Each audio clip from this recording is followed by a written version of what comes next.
So some people are speculating an interesting idea regarding Chiefs running back Louis Rees-Zammit, since he popped up on today's injury report that, if happens, will ensure the Chiefs are able to keep him safely on the team this season. It wouldn't be the most expected route or result in any playing time, but it's something they've done in the past with several others. So I've got to talk about that, Xavier Worthy possibly being used even more this season than Rice was last, at least early on, camp highlights from today's practice, and more. But first, how about those?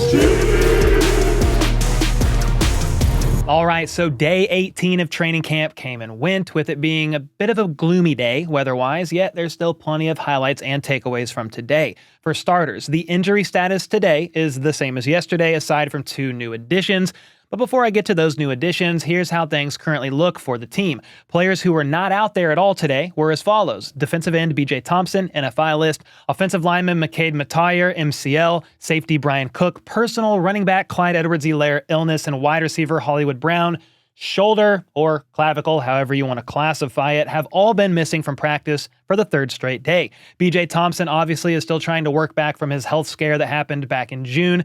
Mecole QB was feared to have torn his ACL in the Jags preseason game, but Andy Reid reported it was actually his MCL, with the positive being he will not need surgery. Then he even mentioned that this could possibly not be a long-term injury, so we shall see with Mecole. Brian Cook's significant other is due to have a baby any day now, so Brian Cook has been excused to be there for that.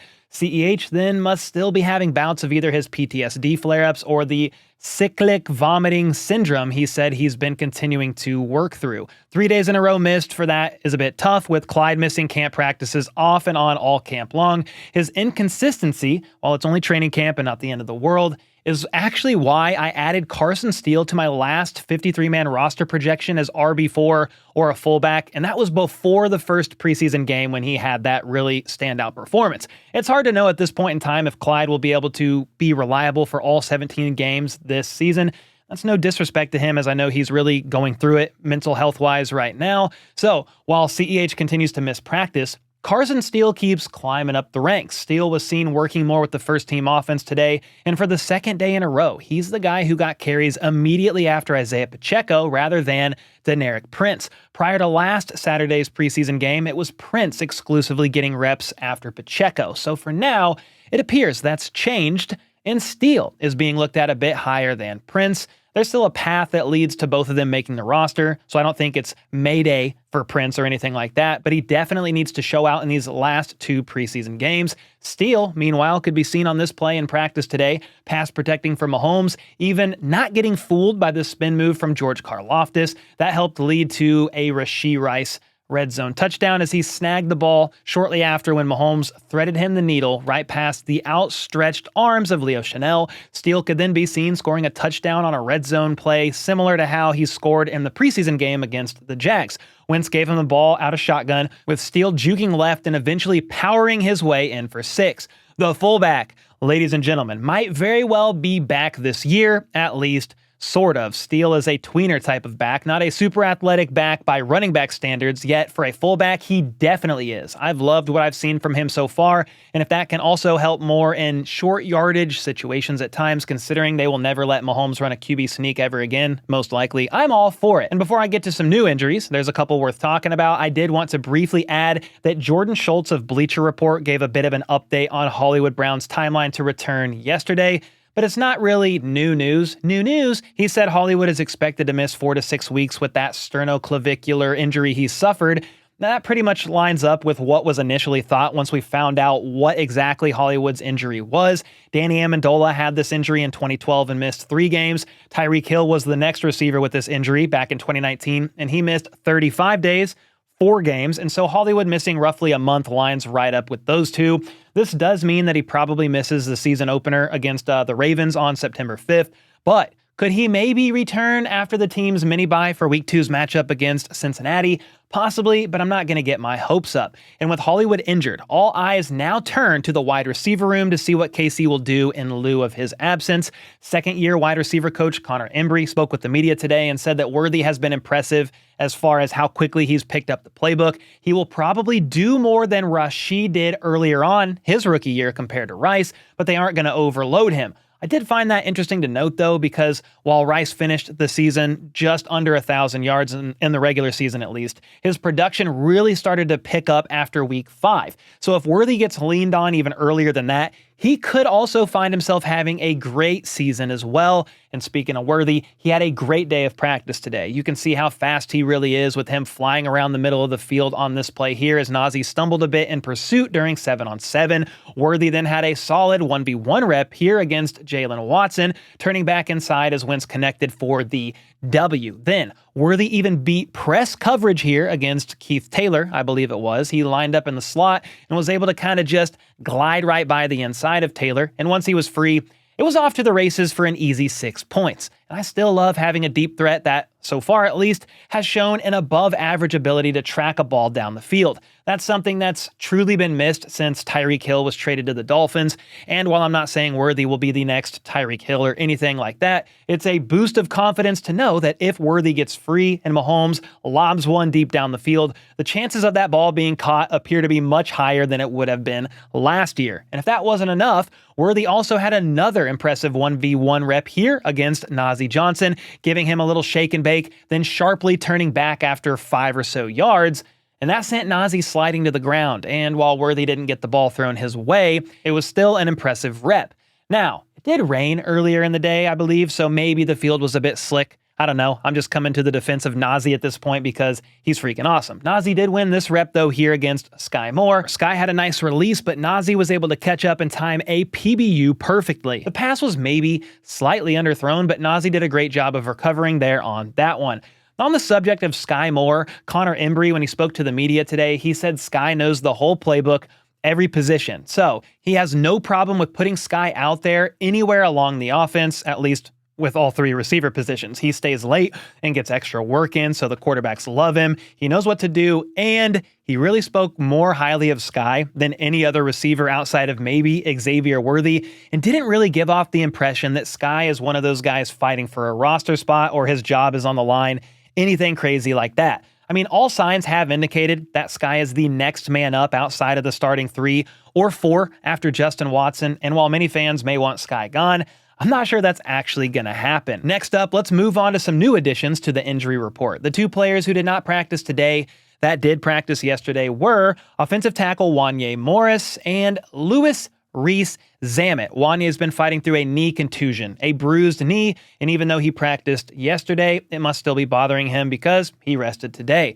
Then for running back Louis Rees-Zammit, we have no idea at this point in time what's going on with him. This is the first camp practice he's missed from what I can recall, and while his injury, again, is currently unknown, he was working on the sideline here with the trainers on what appeared to be something to do with his upper body. Now, I did want to throw this highlight in there of LRZ catching a nice pass down the right sideline from Chris Oladokun yesterday. I missed it. It didn't make yesterday's video, and thought to give you a little bit of LRZ hype because he was out of commission today. So we actually do have an update on Louis Rees-Zammit's injury. The Chiefs PR team confirmed after practice it was a back issue. So back tightness, something tightened up on him back there. And now people are surmising, could LRZ be the team's injured reserve stash for the entire year? If you put a player on IR before the start of the regular season, you could stash them for the entire season, kind of like they did Nico Remigio last year, Justin Ross the year before. And while I think those injuries were legitimate and LRZ might legitimately have a back issue going on himself, it is a way that a team could keep somebody like LRZ around for next season, because some say, hey, if he doesn't make the 53-man roster, he could very well be claimed by another team on waivers. He may not clear waivers, and the Chiefs did not place their International Pathway Player Program exemption on LRZ. They placed it on Jason Chu-Godric, the team's offensive tackle, so LRZ would have to clear waivers, and he may not be safe. If he does get placed on IR, this is a way he could stay a Chief and compete for a 53-man roster spot next year. Another player who ended practice out of commission or just left early in the front of the cart was actually starting right tackle Jawaan Taylor. He was spotted at some point not working during O-line, D-line 1v1s, then rode up to the locker room early in the front of the cart. Shortly after practice was over, Adam Schefter reported that Jawaan suffered a shoulder injury at today's practice, but one source told Schefter that the team is, quote, not overly concerned at this time. Well, that is some good news so far, and hopefully it's nothing serious. because we need that man out there on the field. After Taylor left early, it was Lucas Niang who filled in for him at the right tackle spot, with Mike Caliendo once again filling in for Joe Toney at left guard. Toney is still being ramped up, but he is now working during 1v1 O-line drills and looks pretty good out there. So I'd say he will be back participating in team periods here sooner rather than later. Next up, the rest of the players who were at practice but did not participate were defensive tackle Chris Jones and wide receiver Jaron Hayek. Both of them are nursing shoulder injuries, and their timeline to return is currently unknown. Andy Reid didn't seem overly concerned about Chris Jones' shoulder when he spoke about it last week, referring to it as a bit of a stinger. Then Joe Cullen, the D-line coach, spoke today to the media, and he said we'll have Chris back soon. Soon-ish. So I would think he should be fine for the start of the regular season. Now, as far as some standout plays go at practice today, Mahomes hit a routine, beautifully threaded connect to Travis Kelce in the middle of the field with Drew Tranquil close in coverage during 7-on-7. Mahomes then had a nice no-look pass to Mecole Hardman, who he connected with as Patrick scrambled right, and Mecole, who initially appeared to be running a shallow crosser from the left to the right, got open on a bit of a scramble drill as he moved back to the left. So props to Mecole there for working to get open. This is part of why I think Mecole's usage may also increase a bit with Hollywood Brown out due to injury. He has his limitations, but he has rapport built with Mahomes over the last 5 years. Super quick. You can use him behind the line of scrimmage, any wide receiver position as well. And if he can be QB friendly on the scramble drill, that's yet another W. Being fast as hell also helps. He ran like a 4.33 40. Hollywood is a 4.27, so not too far off there as far as size and speed goes, though we know Hollywood Brown is definitely the superior route runner. Another example, though, of Mecole Hardman being QB friendly on the scramble drill is actually on this play here from Carson Wentz in the red zone. He would have technically been sacked in this game, talking about Wentz, but he rolled out left and tossed a nice pass to Mecole, who cut back inside on the scramble drill for the score, and you really do love to see it. Something else you love to see is a Justin Ross highlight in the red zone, something that is becoming more frequent as of late. Wentz tossed him up a 50-50 ball, and honestly, Kelvin Joseph had great coverage here, batting the pass up and thinking that was all she wrote, but not so fast because Ross stayed committed, keeping his eyes on the ball, and was able to snag it out of the air and show nice awareness to tap both feet down before falling out of bounds. What can you even do here if you are Kelvin Joseph? What else can you do? Not much. Just visibly show frustration and then reluctantly help Ross up to his feet. That's about all you can do. Connor Embry shared today that he's asked Ross to be dominant with any jump ball in the red zone, and Ross has been doing that. He's picked up his game overall, and as a bigger-bodied receiver, that's been a positive, seeing how well he's been doing in the red zone. Another receiver who hasn't worked a ton since injuring his foot early on in camp is Justin Watson. He's been slowly getting more reps at practice and could be seen catching this 20-ish yard touchdown pass from Mahomes, a back shoulder throw that he adjusted to nicely in order to secure the tutty. Mahomes also found rookie tight end Jared Wiley wide open for a score here as defensive coverage appeared to break down. Another nice play was actually from Carson Wentz to Montrell Washington deep down the left sideline with Chris Roland Wallace close in coverage. Washington made the catch. Another nice catch. He's been doing this all training camp long, and I'm still not sure he's even going to be able to crack the 53-man roster. My hope is the Chiefs are going to be able to sneak him onto the practice squad like they did last year, and they actually used him several times when injuries hit the room because he is a trustworthy, dependable returner. And speaking of guys that are fighting to earn a roster spot, Kadarius Toney primarily ran with the third-team offense today, and when you combine that with the fact that he is once again way at the bottom of the Chiefs' unofficial depth chart for this game against the Lions, this guy has to ball out in these preseason games or he's really at a risk of not making the roster. Wide receiver coach Connor Embry noted that Toney has had some nagging injuries, but he's working himself back, and the key for Toney is to keep building up reps. And Toney better hurry up because there's only a couple of weeks until cutdown day. Next up, cornerback Jalen Watson recorded back-to-back PBUs today, breaking up 2 Mahomes passes, one intended for Hardman down the sideline and the next for Justin Ross on a quick stick route. And that's some positive reps for the guy that may very well be the favorite to win that CB2 spot. Defensive backs coach Dave Merritt spoke with the media today, echoing as much regarding that CB2 spot. Sort of. He made it seem like the battle is really between Joshua Williams and Jalen Watson, but they're still looking for the most consistent guy out there, both in coverage and knowing the calls. They want the same guy day in and day out, not having lulls or lows in their game. And he also mentioned, for what it's worth, Nazeeh Johnson is coming back strong from injury. He's been working with the ones more recently, and he's looking forward to seeing him ascend. So you have to have Nazeeh Johnson in that mix for CB2 as well. Merritt also complimented safety Jaden Hicks, who had a hell of a game against the Jags, saying there's a role for him on defense for sure this season if he's needed. They no longer have Mike Edwards, so he could potentially see Hicks filling in that type of role this year. They have him working all over the secondary right now, drinking from a fire hose, kind of like Chamari Connor was last year. And speaking of second-year players like Chamari Connor, let's talk about defensive end Felix Anudike-Uzomah. Defensive line coach Joe Cullen shared with the media today that FAU is in much greater shape this year than last. A healthy offseason is a big part of why,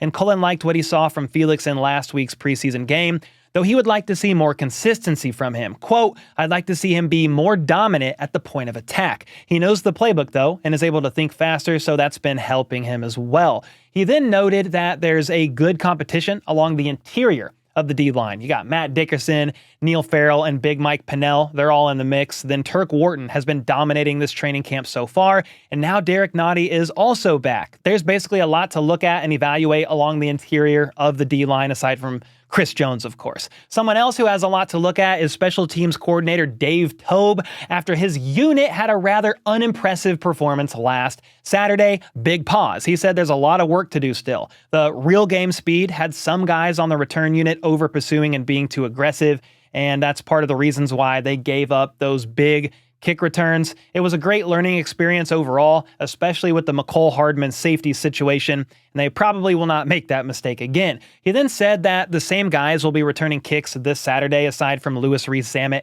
He's unsure if he will be good to go for the Lions game or not at this point in time, but if he is a go, I would assume he does return some kicks. So the kick returners will also include Nico Remigio, Mecole Hardman, Deneric Prince, and Montrell Washington, who had the best return of them all in their first preseason game. Then for punt returners, while Worthy expressed interest in wanting to return punts this Saturday in his presser yesterday, I believe, Toub said the Hollywood injury changed things a bit for Xavier, with him possibly needing to be leaned more on in the offense. So, while he's one of the better returners they have, I'm not sure we're going to see Worthy actually returning in a preseason game. And I can't wait for this game Saturday against the Lions, but we will have one last day of camp practice tomorrow, the last official day of training camp before the team gets Friday off, and then are set to play Detroit. And I'll definitely be back after tomorrow's practice. So until next time, let's go. Let's freaking go. How about those?